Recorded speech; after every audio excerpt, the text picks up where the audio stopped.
తాకట్లో ఉన్న మీ బంగారాన్ని విడిపించి ఆ రోజు ఆన్లైన్ రేటుకి కొంటాం. Sharma gold company. నమస్కారం, వెల్కమ్ టు సుమన్ టీవీ. నేను గీతాంజలి. కార్తీక మాసం ఎంతో చక్కగా భక్తి శ్రద్ధలతో అందరం నిర్వహించుకున్నాం. చివరిగా చేసేది ఏంటి ఈ మాసంలో? పోలిపాడ్యమి. తెల్లవారుజామున బ్రహ్మముహూర్తంలో లేచి దీపాలు నీళ్ళల్లో విడిచిపెట్టాలి. ఇన్ని రోజుల పాటు మేము ఇంత చక్కగా పూజ చేసుకున్నాం, ఇది నీకే స్వామి అంటూ స్వామికి నివేదించడం అని అంటారు మన పెద్దలు. మన ముందు నుంచి చూస్తున్నది. చాలా మందికి నది అందుబాటులో ఉంటుంది కాబట్టి అక్కడ దీపాలు వదులుతారు. మరి అలా అందుబాటులో లేని వారు ఏం చేయాలి? అలాగే ఆ రోజు ఇంకా ఏమైనా పూజలు చేయాలా? అలాగే ఇంకొంతమందికి సందేహం ఏంటంటే, మరి ఈ తెల్లారితో అమావాస్యతో కదండి అయిపోతుంది, మరి అమావాస్య తెల్లారి ఎందుకు చేయాలి? అప్పటికి మార్గశిరం వచ్చేస్తుంది కదా అని కొంతమందికి అనుమానం. అసలు ఏమిటి విశేషం పోలిపాడ్యమి? అలాగే ఇక్కడ ఒక కథ కూడా చెప్తారు. ఆ కథలో ఉన్నటువంటి ఒక నీతి ఏదైతే ఉందో అది మన అందరిలోనూ ఉండాలి, భక్తి మార్గం అందరిలోనూ ఉండాలి అని చెప్పేటువంటి ఆ కథ అసలు ఏమిటి అది కూడా తెలుసుకుందాం. వివరించేందుకు ప్రస్తుతం మనతో పాటు ఉన్నారు గత 15 సంవత్సరాలుగా 30,000కు పైగా జాతక పరిశీలనలు చేసినటువంటి అనుభవం కలిగిన నిష్ణాతులు, ప్రముఖ జ్యోతిష్యులు బ్రహ్మశ్రీ నందిభట్ల శ్రీహరి శర్మ గురువు గారు. వారితో మాట్లాడదాం. గురుగారు నమస్కారం అండి. వాగర్థ వివ సంపృక్తౌ వాగర్థ ప్రతిపత్తయే జగతః పితరౌ వందే పార్వతీ పరమేశ్వరౌ. ఆదిత్యాయ చ సోమాయ మంగళాయ బుధాయ చ గురుశుక్రశనిభ్యశ్చ రాహవే కేతవే నమః. శృంగేరి జగద్గురు పీఠాధిపతులకి, కంచి పీఠాధిపతులకి నమస్కారములు తెలియజేసుకుంటూ కార్యక్రమాన్ని ప్రారంభిద్దాం. గురుగారు, చాలా చక్కగా మీ సలహాలతోటి సూచనలతోటి కార్తీక మాసం అయితే జరుపుకున్నాం. మరి చివరి రోజు ఏమిటి? అసలు ఎందుకు ఇలా దీపాలు విడిచిపెట్టాలి? పోలిపాడ్యమి అని ఎందుకు అంటారు? అమావాస్య రోజు కాకుండా ఆ తెల్లవారుజామున పాడ్యం రోజున ఎందుకు చేయమంటారు ఇలాగా దీపాలు వదలడం అనేది? ఇలా చాలా సందేహాలు ఉన్నాయి, నివృత్తి చేయండి. తప్పకుండానమ్మా. అంటే మనకు ఈ పోలి స్వర్గముకు వెళ్ళినటువంటి రోజు, అన్ని నెల రోజుల పాటు ఆచరించిన పుణ్య ఫలితం చేత మార్గశిర మాసం మొదలవ్వగానే బొందితో స్వర్గానికి వెళ్ళింది అని చెప్పి, అంటే దీని నీతి ఏంటంటే, నెల రోజుల పాటు నియమనిష్టలతో గనక ఉన్నట్లయితే ప్రతి వ్యక్తి కూడాను తన యొక్క సంకల్పం నెరవేరుతుంది అని చెప్పే ఉద్దేశ్యమే ఈ యొక్క కథ యొక్క అంతరార్థం అమ్మా. అంటే ఆ కాలం సత్యకాలంలో కాబట్టి ఆ విజయవాడ పరిసర ప్రాంతాల్లోనే ఆ పోలి అనేటువంటి మహిళ ఉండడం, అది అక్కడికి సంబంధించినటువంటి గాథనే, ఇక్కడికి సంబంధించిన గాథనే ఆధారభేత అందరూ చేసుకుంటూ వచ్చారు. అంటే నిర్మలమైనటువంటి భక్తి ప్రపత్తులతో, అత్యంత విశ్వాసముతో, నమ్మకంతో ఆచరించినటువంటి కారణం చేత స్వర్గాధిపత్యం బొందితోనే వెళ్ళింది. అంటే మరి ఇప్పుడున్నటువంటి పరిస్థితుల్లో అలా ఉంటుందంటే, నిజంగా భక్తి ప్రపత్తులతో చేసేటువంటి వ్యక్తులకి ఆ విధంగా మోక్షం లభించవచ్చు.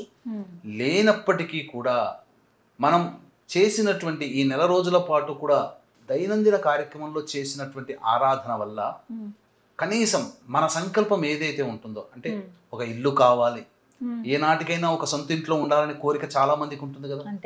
లేదు, మన పిల్లలకి వివాహం చేసే యోగ్యత ఆ యొక్క, అంటే పిల్లలకి వివాహం జరగాలంటే వాళ్ళ జాతకంతో పాటుగా తల్లిదండ్రుల జాతకాల్లో కూడా ఇంట్లో కన్యాదానం చేసే ఫలితం, కన్యా దాతృత్వం పొందే ఫలితం యోగం ఉంటేనే.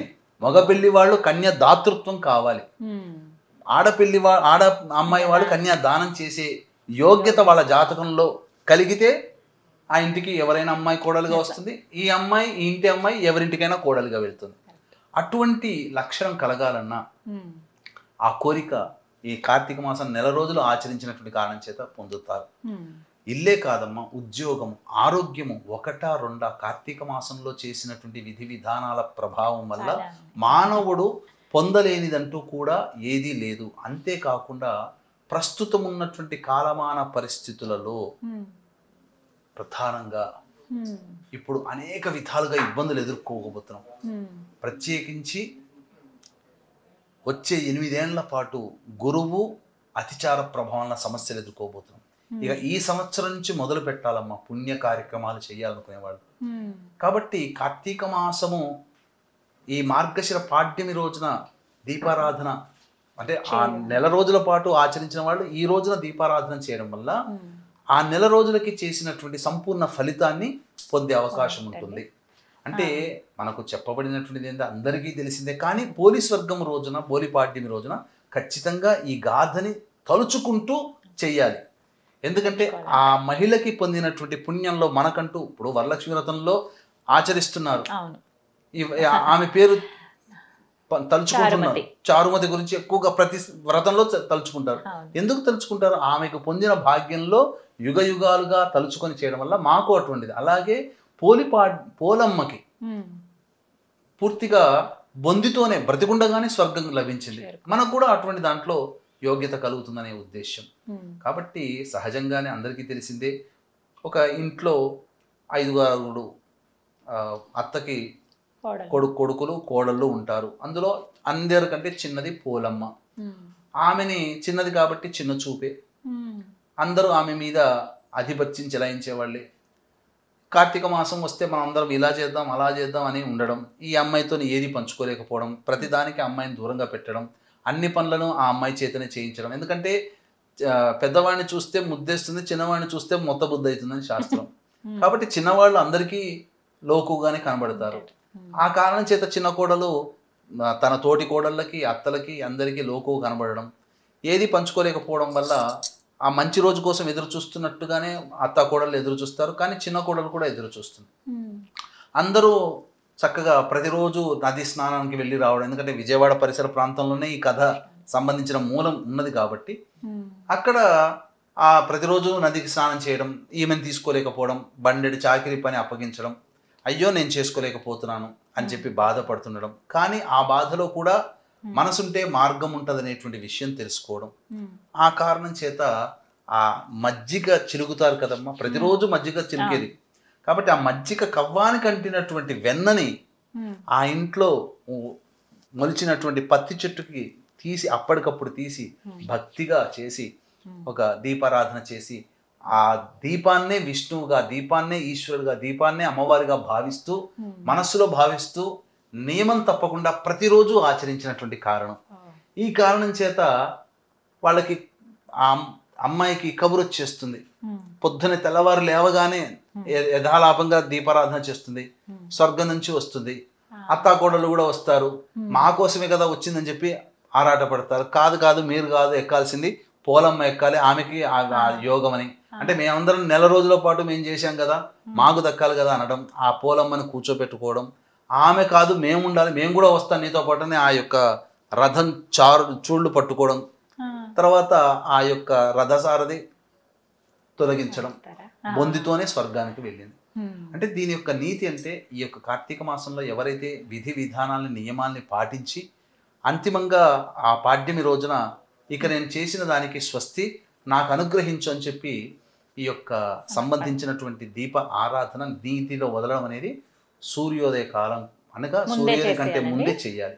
ఇప్పుడు చాలా మందికి నది అందుబాటులో ఉండదండి, వారు మరి ఎలా చేయాలంటే ఇంట్లో ఒక బకెట్ కానీ ఏర్పాటు చేసుకోవచ్చు, లేదా ఒక టబ్ ఏర్పాటు చేసుకోవచ్చు. ఏర్పాటు చేసుకుని అరటి డొప్పల్లో కానీ లేకపోతే ఆకు డొప్పల్లో కానీ చిన్న ఒత్తిని వెలిగించి ఆ యొక్క పోలీస్ వర్గం సంబంధించినటువంటి కథని మనస్సులో స్మరించుకుంటూ ఆ యొక్క దీపాన్ని వదలడం, ఇది చేసుకుంటే చాలమ్మా. ఇంకా అక్కడితో పూర్తయిపోయినట్టే. ఇంకా చాలా మిగతా రోజులంతా కూడా శివనామస్మరణ చేసుకోవచ్చమ్మా. అందుకనే ఈ మార్గశిర మాసం ప్రారంభమైపోతుంది. అంతే కదా, మార్గశిర మాసములో షష్ఠి తిథి సుబ్రహ్మణ్య షష్ఠి అని అంటారు. కరెక్ట్ గా వారానికి వస్తుంది. కాబట్టి 21వ తారీఖు పాడ్యమి, 21, 22, 23, 24, 25, 26వ తారీఖు, నవంబర్ 26వ తారీఖు సుబ్రహ్మణ్య షష్ఠి. కాబట్టి సంతానం కోసం ఎదురు చూసేటువంటి వ్యక్తులు ఈ సుబ్రహ్మణ్య షష్ఠి రోజున విశేషంగా సుబ్రహ్మణ్య స్వామి ఆరాధన చేస్తే, అలాగే సర్ప పూజ చేసిన విశేషమైనటువంటి పుణ్య ఫలితం కలుగుతుందమ్మా. కాబట్టి వీక్షించేటువంటి ప్రేక్షకులు కూడా ఈ నవంబర్ 26వ తారీఖు రోజున మార్గశిర శుద్ధ షష్ఠి, సుబ్రహ్మణ్య షష్ఠి అంటారు. ఆ రోజున ఈ యొక్క సర్పదోష నివారణ పూజల హోమాలు అనేటువంటివి జరిపించడం జరుగుతుంది. అవకాశం ఉన్న వాళ్ళు ఈ కార్యక్రమంలో మీ గోత్రనామాలు నమోదు చేసుకోవచ్చు. చక్కగా వివరించారండి, ధన్యవాదాలు గురువు. సర్వం శ్రీ ఉమామహేశ్వర పరబ్రహ్మార్పణమస్తు.